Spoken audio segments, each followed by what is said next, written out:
Julian, you have seen these thousands and thousands of documents. What most surprised you? Is there a story or stories, a category that has most disturbed you?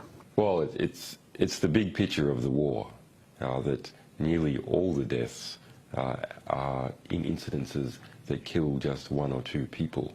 A little girl on the street who would, in a yellow dress, who would frequently go to collect candy and so on from US troops. One day a tanker goes past, and for an inexplicable reason a shooter comes out of the US tank and blows her away. There are just so many of these incidences.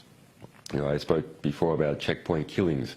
In one incident, after the car was shot up and examined according to these internal US military reports, the man killed was a doctor delivering a pregnant woman to the hospital.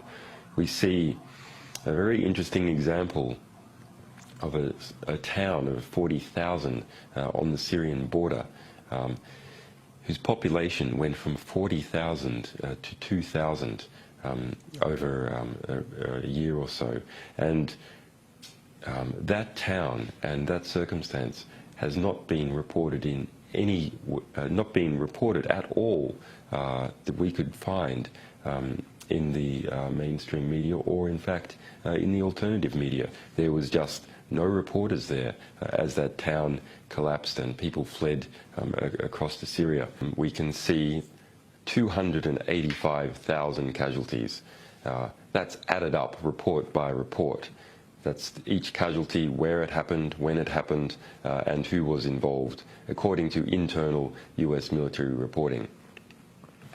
Now, looking at particular groups of casualties, we can see, for example, over 600 civilians killed at checkpoint killings, including 30 children, mostly previously unreported.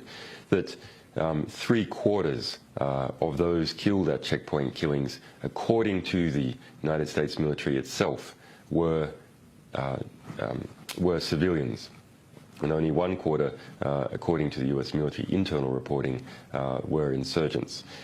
We see 284 reports covering torture or other forms of prisoner abuse by coalition forces, covering 300 different people.